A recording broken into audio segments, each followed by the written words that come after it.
Friends, मेरे पास एक बहुत कॉमन क्वेश्चन अक्सर आया करता है कि दादा, फ्लाइट में अल्कोहल ले जाना जायज़ है और ट्रेन में क्यों नहीं है यार? मतलब बस में या आप अगर अपना प्राइवेट व्हीकल से एक स्टेट से अलग स्टेट में अल्कोहल लाते हैं तो अक्सर आप देखे होंगे कि वहाँ पर पुलिस जो है आपका अल्कोहल को छीन लेते हैं, आपको ले जाने का अनुमति नहीं है। वेल, इस फ्लाइट में कभी कभार आपको अलाउ कर दिया जाता है, ऐसा क्यों?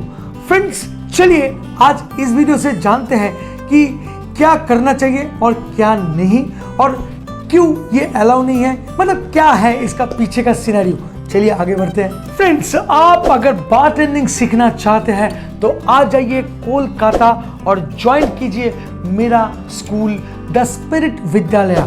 डिटेल जो है वो डिस्क्रिप्शन में है।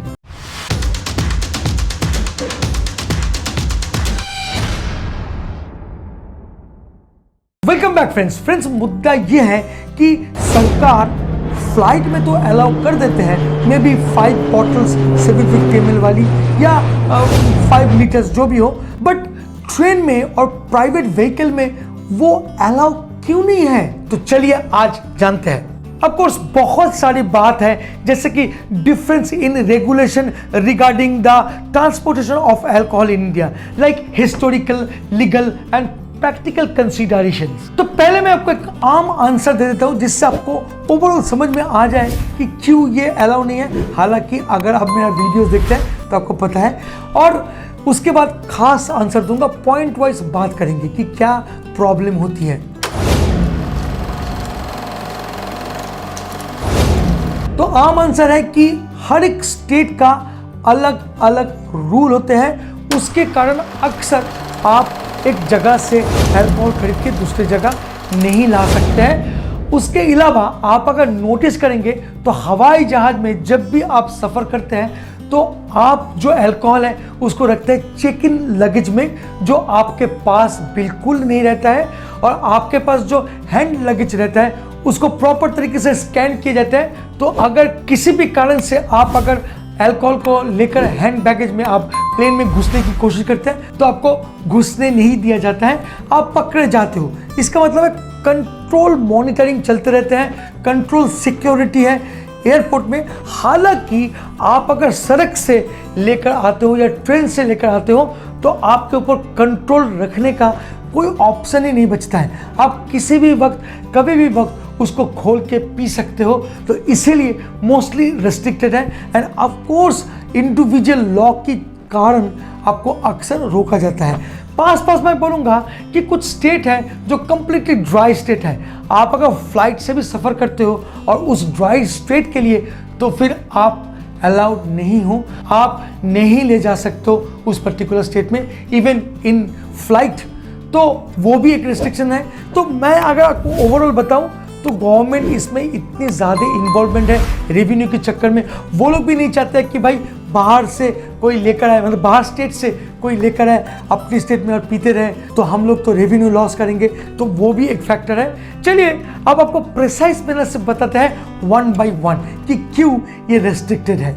फर्स्ट पॉइंट पे मैं बताऊंगा लाइसेंसिंग एंड रेगुलेशंस। जी हाँ, इसमें सरकार जो है काफ़ी निगरानी रखती है। कुछ स्टेट में सरकार कुछ हद तक रेस्ट्रिक्टेड रहते हैं सेल एंड ट्रांसपोर्टेशन के ऊपर। जी हाँ, क्योंकि कुछ रिलीजियस फैक्टर्स होते हैं एंड साथ साथ कल्चर के कारण वहाँ पर सर्टेन रेस्ट्रिक्शन रखा जाता है सरकार की तरफ से। सेकंड पॉइंट पे मैं बताऊंगा सिक्योरिटी एंड कंट्रोल। जी हाँ, ये जो सिक्योरिटी सिस्टम है ये एयरपोर्ट में बहुत ही शानदार है। आप किसी भी हाल पे नहीं ले जा सकते हो अल्कोहल को, जैसे कि मैंने आपको ऑलरेडी बता दिया। हालांकि यही चीज़ आप ट्रेन में, बस में या प्राइवेट व्हीकल में नहीं कर सकते हो, तो इसीलिए थोड़ा सा रेस्ट्रिक्टेड है। कल्चरल एंड सोशल नॉर्म्स, यह है थर्ड पॉइंट। जी हाँ, consumption of alcohol in public space बहुत ही सेंसिटिव हो सकती है।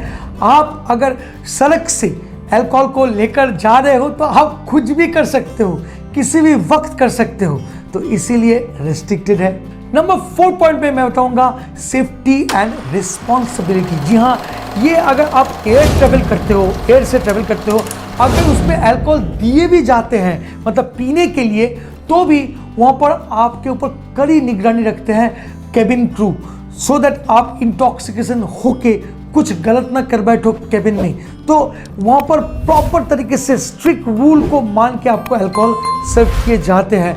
हालांकि इंडिया में तो डोमेस्टिक एयरलाइंस में बिल्कुल आपको अल्कोहल नहीं मिलेंगे, क्योंकि कानूनी तौर पे ये बंद है, आपको दिए नहीं जाते हैं। हालांकि इंटरनेशनल फ्लाइट में आपको देते हैं, बट जैसे कि मैंने बताया कि आपको प्रॉपर तरीके से मॉनिटर कर पाती है जो केबिन क्रूज है, बट सड़क में उसका कोई संभावना नहीं है। फाइनली रेवेन्यू, जी हाँ, कोई भी गवर्नमेंट नहीं चाहेंगे, जैसे कि मैं आपको ऑलरेडी बता दिया कि उस स्टेट में, जिस स्टेट में बहुत ज़्यादा कीमत है एज कम्पेयर टू बगल वाला से स्टेट, जैसे एग्जांपल देता हूँ कि गोवा एंड महाराष्ट्र। गोवा में तो आधा प्राइस है, महाराष्ट्र में डबल है।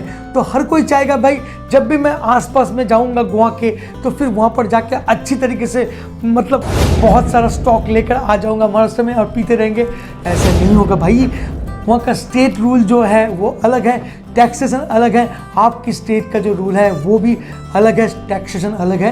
तो कोई भी रेवेन्यू लूज नहीं करना चाहता है, तो इसीलिए स्टेट गवर्नमेंट पुलिस को बोल के रखते हैं कि कोई भी अगर गोवा से महाराष्ट्र तक आ रहे हैं सड़क में, पकड़ो और छीन लो।